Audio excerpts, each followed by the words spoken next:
31 दिसंबर की वो रात आम रातों से कहीं ज्यादा सर्द और डरावनी थी। पूरा शहर नए साल के जश्न में डूबा हुआ था। आतिशबाजियों की आवाजें दूर से आ रही थीं, लेकिन शहर के बाहरी इलाके में घना कोहरा और सन्नाटा छाया हुआ था। टैक्सी ड्राइवर रमेश ने अपनी कलाई पर बंधे घड़ी पर नजर डाली। 11:15 हो गए। बस बहुत हो गया आज का काम। अब सीधा घर जाता हूँ। बीवी बच्चे इंतजार कर रहे होंगे। उसने अपनी टैक्सी का इंडिकेटर घर की तरफ मोड़ा ही था कि तभी उसके मोबाइल की स्क्रीन जल उठी। एक नई बुकिंग। रमेश ने नकारने के लिए उंगली बढ़ाई, लेकिन तभी उसकी नजर किराए पर पड़ी। आम दिनों से 3 गुना ज्यादा किराया। स्क्रीन पर एक मोटी रकम चमक रही थी। रमेश का हाथ रुक गया। एक तरफ परिवार के साथ जश्न था और दूसरी तरफ नए साल के लिए कुछ एक्स्ट्रा कमाई। बस ये आखिरी सवारी, फिर सीधा घर। उसने खुद को समझाया और एक्सेप्ट बटन दबा दिया। लोकेशन थी शहर के बाहर, पुराने नदी वाले पुल के पास। वो इलाका दिन में भी वीरान रहता था और आज की रात तो वहां परिंदा भी पर नहीं मार सकता था।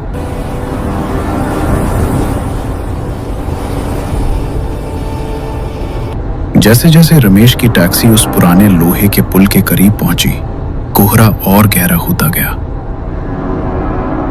पुल के बीचों बीच स्ट्रीट लाइट की धुंधली रोशनी में उसे एक लड़की दिखाई दी। रमेश ने गाड़ी धीमी की। वो लड़की पुल की रेलिंग के बिल्कुल पास खड़ी थी। उसके पास एक बहुत बड़ा काले रंग का सूटकेस रखा था। इतनी रात को इस सुनसान पुल पर इतना बड़ा बैग लेकर कोई क्या कर सकता है? रमेश को अजीब सी सिहरन महसूस हुई।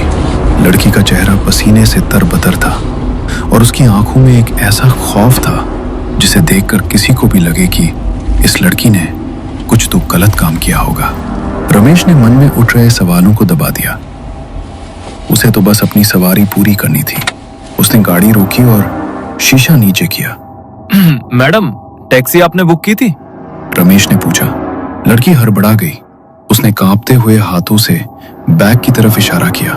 रमेश बाहर निकला और डिक्की खोली। लड़की बैग उठाने की कोशिश कर रही थी, लेकिन बैग उससे 1 इंच भी नहीं हिला।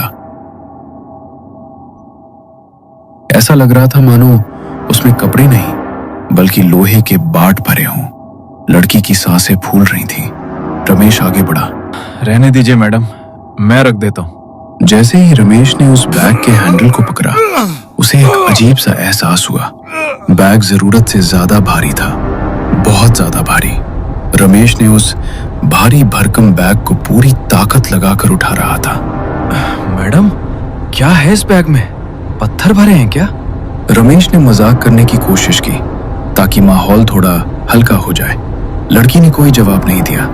वो बस पत्थर की मूरत बनी उसे घूर रही थी। उसकी नजरें बैग पर ही टिकी थी।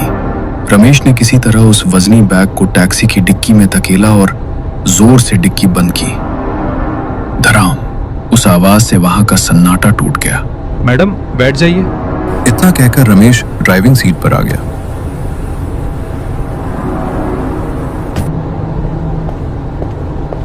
लड़की पिछली सीट पर बैठी।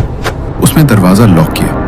रमेश ने रियर व्यू मिरर में देखा तो लड़की अभी भी पीछे मुड़कर उस डिक्की की तरफ देख रही थी, जैसे उसे डर हो कि वो बैग कहीं गायब न हो जाए। गाड़ी सन्नाटे को चीरती हुई शहर की तरफ बढ़ रही थी। बाहर हल्की बारिश शुरू हो चुकी थी, जिससे माहौल और भी डरावना हो गया था। टैक्सी के अंदर एक अजीब सी भारी खामोशी थी। रमेश बार बार रियर व्यू मिरर में पीछे बैठी उस लड़की को देख रहा था। मैडम, इतनी रात को कहाँ से आ रही हैं आप? मतलब सब ठीक तो है? रमेश ने हिम्मत जुटाकर पूछा। लड़की ने ठंडी आवाज में जवाब दिया। मैं एक पुराने दोस्त से मिलने गई थी, या यूं कहो हिसाब बराबर करने। हिसाब? रमेश चौंका। हाँ, हिसाब। हिसाब? मतलब अगर बुरा ना माने तो किस बात का हिसाब मैडम? लड़की ने खिड़की से बाहर देखते हुए अपनी बात आगे बढ़ाई। मैं एक लड़के से बहुत प्यार करती थी। ओह, तो फिर झगड़ा हो गया क्या? वो कहता था हम भागकर शादी करेंगे। 31 दिसंबर की रात, नया साल, नई जिंदगी। मतलब आज ही की रात? नहीं, पिछले साल 31 दिसंबर की रात, ठीक इसी वक्त। रमेश चौंका। उसने सोचा कि पिछले साल की बात ये औरत आज मुझे क्यों बता रही है, लेकिन उस पर ज्यादा ध्यान न देते हुए उसने पूछा, तो आगे क्या हुआ? उसने मुझे उसी ब्रिज पर बुलाया था जहां से तुमने मुझे आज पिक किया। जब मैं वहां पहुंची तो वहां उसके 2-3 दोस्त भी थे। रमेश चुपचाप सुनता रहा। खूब पार्टी की उन लोगों ने, शराब पी, शोर मचाया और फिर वो लोग चले गए। बाद में वहां सिर्फ मैं थी और वो। लड़की की आवाज अब थोड़ी सख्त हो गई थी। अकेला पाकर उसने मेरा फायदा उठाने की कोशिश की। वो जबरदस्ती करने लगा। उस पल मुझे साफ साफ पता चल गया था कि वो मुझसे प्यार नहीं करता। उसे सिर्फ मेरे जिस्म और मेरे पैसों से मतलब था। रमेश ने घबराहट में थूक निकला और बोला, तो आपने क्या किया मैडम? लड़की ने धीरे से अपना चेहरा शीशे की तरफ घुमाया और रमेश की आंखों में आंख डालकर उसने कहा, मैंने उसे उसी पुल से धक्का देकर मार डाला।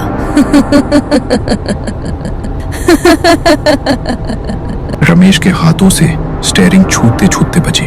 उसने जोर से ब्रेक पर पैर रखा लेकिन गाड़ी रोकी नहीं। क्या? मार डाला आपने? लड़की अचानक जोर से हंसी। वो हंसी किसी साधारण लड़की की नहीं लग रही थी। वो रमेश की सीट के थोड़ा करीब आई। तुम्हें क्या लगा कि मैं एक गरीब अबला नारी हूँ जो चुपचाप सब सह लेगी? रमेश का गला सूख चुका था। उसे लग रहा था कि उसने किसी डायन या पागल कातिल को गाड़ी में बैठा लिया है। लेकिन अगला वाक्य सुनकर रमेश की रूह कांप गई। और तुम क्या सोच रहे थे अभी थोड़ी देर पहले? हाँ, सुनसान रात, अकेली लड़की, मजा आ जाएगा। रमेश के माथे पर पसीना बहने लगा। नहीं मैडम, मैं ऐसा कुछ नहीं सोच रहा था, कसम से। मिरर में उस लड़की ने रमेश की आंखों में देखा और जोर जोर से हंसने लगी। क्या यार, तुम भी कितने डरपोक हो। मजाक भी नहीं समझते। उस लड़की की ये बात सुनकर रमेश के जान में जान आ गई। तभी सामने एक पुरानी इमारत का गेट दिखाई दिया। रमेश ने राहत की सांस लेते हुए कहा, गैलेक्सी अपार्टमेंट आ गया मैडम। लड़की नीचे उतरी और डिक्की खोलने लगी। ये बैग बहुत भारी है और मेरा रूममेट भी फोन नहीं उठा रहा। क्या तुम इसे ऊपर 3री मंजिल तक पहुंचाने में मदद करोगे प्लीज? लड़की ने लाचारी से कहा। रमेश मना करना चाहता था लेकिन डर और जल्दी छुटकारा पाने की चाहत में उसने हाँ कर दी। उसने वो भारी बैग जिसमें से अब भी वो अजीब सी बदबू आ रही थी अपने कंधे पर उठाया। उफ, मैडम इसमें क्या भरा है? ऐसा लग रहा है कोई इंसान ले जा रहा हूँ। रमेश ने अनजाने में सच बोल दिया। लड़की ने रमेश की तरफ देखा और कहा, एक और मदद करोगे? मुझे अपने रूममेट को कॉल करना है। मेरा फोन बंद हो गया है। अपना फोन दोगे?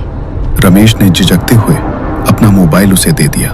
लड़की थोड़ा दूर गई, किसी से बात की और फोन वापस करते हुए बोली, शुक्रिया, चलो ऊपर चलते हैं। रमेश बैग लेकर 3री मंजिल पर पहुंचा। सीढ़ियां चढ़ते हुए उसका दम फूल गया था। वो एक बंद दरवाजे के पास रुका। बस यही रख दो, लड़की ने कहा।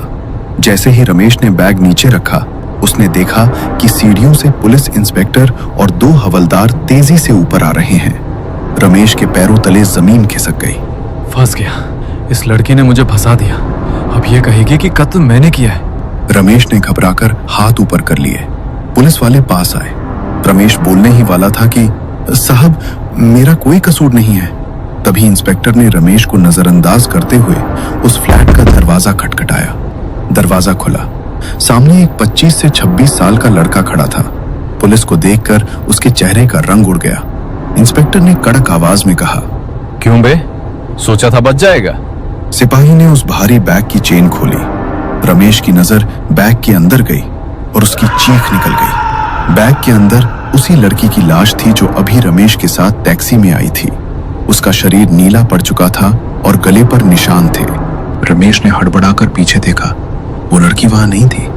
इंस्पेक्टर ने उस लड़के को हथकड़ी लगाते हुए रमेश से कहा, शुक्रिया दोस्त, अगर तुम सही समय पे अपने फोन से पुलिस कंट्रोल रूम में कॉल करके लोकेशन नहीं बताते तो ये सीरियल किलर इस लाश को भी गायब कर देता। ये अब तक 4 लड़कियों को मार चुका है।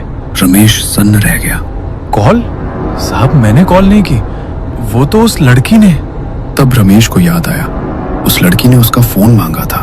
उसने रूममेट को नहीं बल्कि पुलिस को फोन किया था।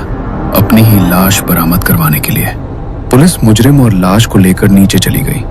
रमेश बदहवास सा वहां खड़ा रहा। कांपते पैरों से वो नीचे आया और अपनी टैक्सी में बैठा। उसका पूरा शरीर पसीने से भीगा हुआ था। उसने इंजन स्टार्ट किया और वहां से भागने ही वाला था कि तभी उसकी नजर फिर से रियर व्यू मिरर पर पड़ी।